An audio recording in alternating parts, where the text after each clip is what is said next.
Second episode start होता है एक सीन से जहां 3 फीमेल को दिखाया जाता है, जिनमें एक छोटी बच्ची होती है जिसका नाम होता है पोला, और उसकी मम्मी होती है जिसका नाम होता है रखेल, और उनके साथ उनकी भी मम्मी होती है और वो इंस्पेक्टर की मम्मी होती है और उनको भूलने की आदत होती है।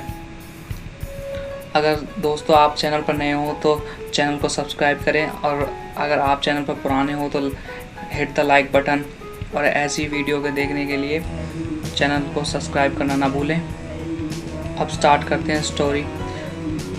रखेल और उसके पति का डाइवोर्स हो चुका होता है और पोला की कस्टडी रखेल को मिली होती है। फिर सीन चेंज होता है और डेनवर टोक्यो को बोलता है कि तूने गोली क्यों चलाई, तुम सबका मरवाना चाहती हो, तूने पुलिस वालों को ठोक दिया।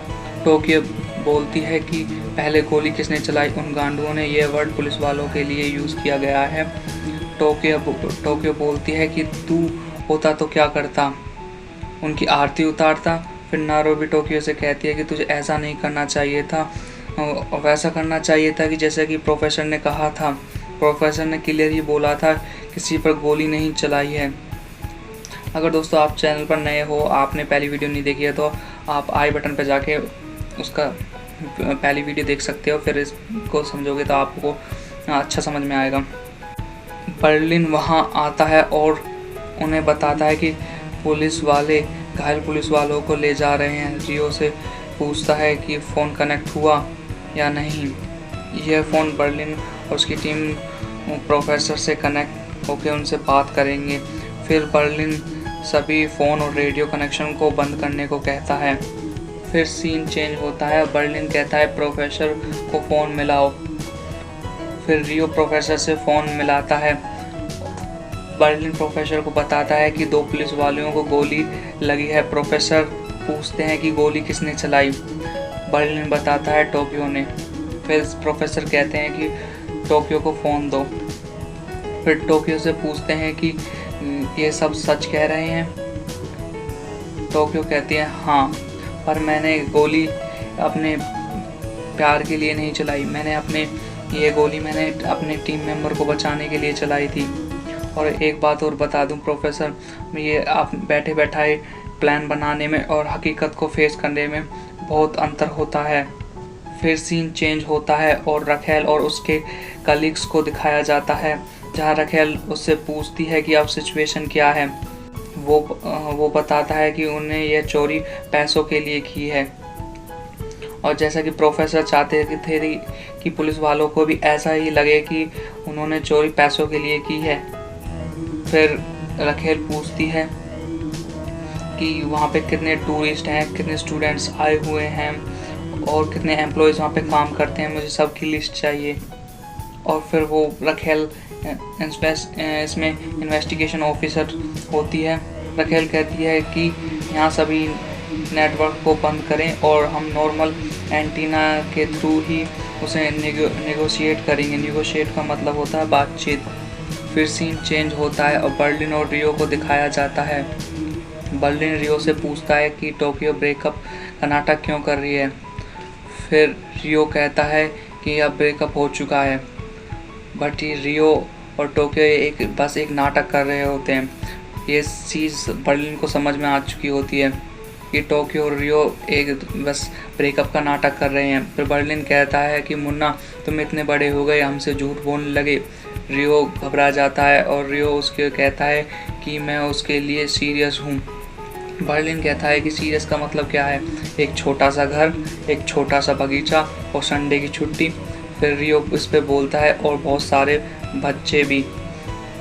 फिर बर्लिन रियो को कहता है गर्ल्स के बारे में बताता है और उनके बारे में बताता है कि गर्ल्स पहले तो हंसती हैं, फिर हमारे साथ सोती हैं, फिर बच्चे पैदा करती हैं और हमको बस में कर लेती हैं, और बहुत सारी बातें और भी बताता है। और वो कहता है कि रियो ये तुम्हें जैसा भी लग रहा है, पर शादी के बाद सब कुछ चेंज हो जाता है, उसके अंदर पहले वाली जैसी बात नहीं रहेगी।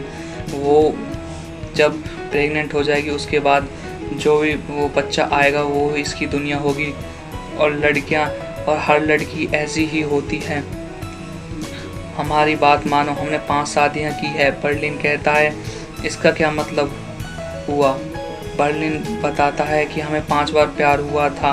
रियो बर्लिन से कहता है कि तुम्हारा दिमाग का स्क्रू ढीला है, और बर्लिन कहता है कि तुम गुड़िया को लेकर अलग रूम में जाओ, अगर उन्हें चड्डी भी बदलनी है तो भी उसके साथ रहना पड़ेगा।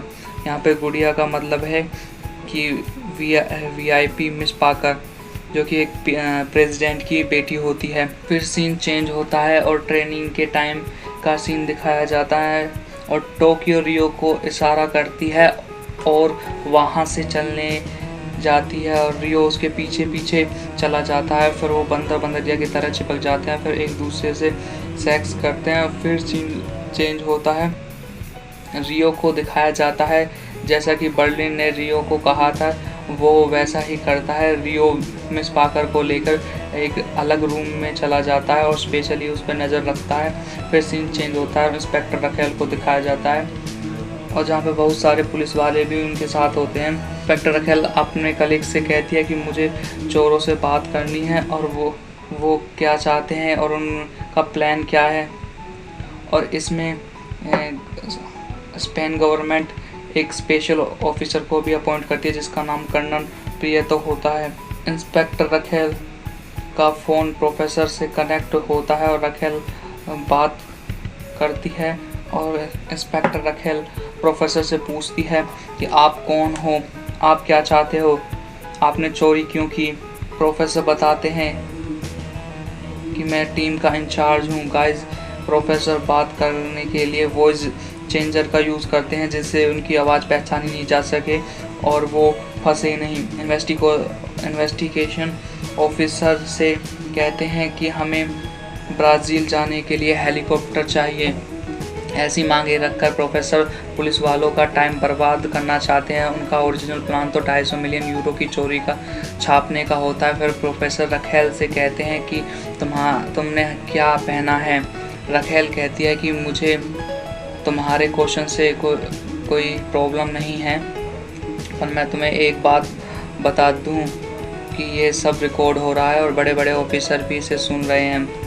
रखेल प्रोफेसर को कहती है कि ब्लैक पैंट और ब्लू शर्ट पहनी हुई है मैंने। और फिर फ़ोन कट होता है और कर्नल प्रियतो कहता है कि हमें हमला करना चाहिए, बट इंस्पेक्टर रखेल उससे मना कर देती है।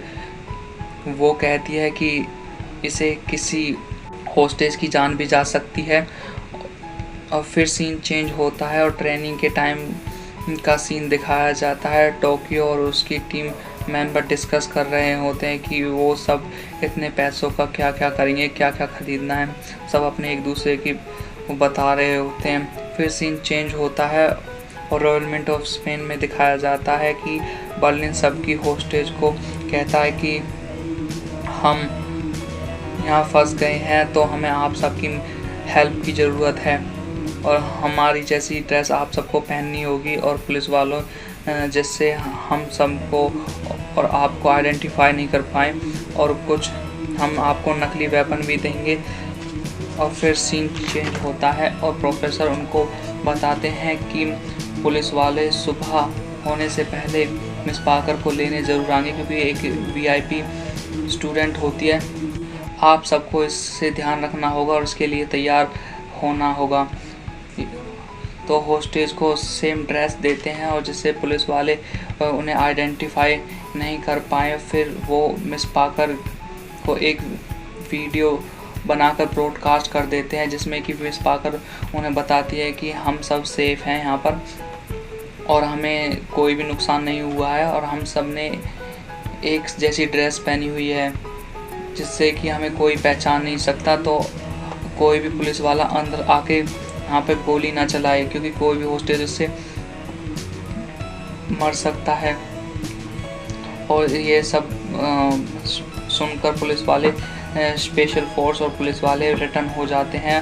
अब चोरी की न्यूज़ पूरे स्पेन में फैल चुकी होती है। फिर सीन चेंज होता है और इन्वेस्टिगेशन ऑफिसर रखेल कॉफ़ी शॉप पर जाती हैं। वहाँ वह अपने फ़ोन पर अपनी मम्मी से बात कर रही होती है। अचानक से फ़ोन की चार्जिंग ख़त्म हो जाती है और वो कॉफ़ी शॉप कीपर से चार्जर मांगती है। वहाँ पर साइड में ही एक आदमी बैठा होता है और वो ही प्रोफेसर होता है। बट ये सब लखेल को पता नहीं होता है। मिलते हैं नेक्स्ट वीडियो में। आपको ये वीडियो अच्छी लगी हो तो वीडियो को लाइक करें और चैनल को फॉलो करें। Thank you for watching.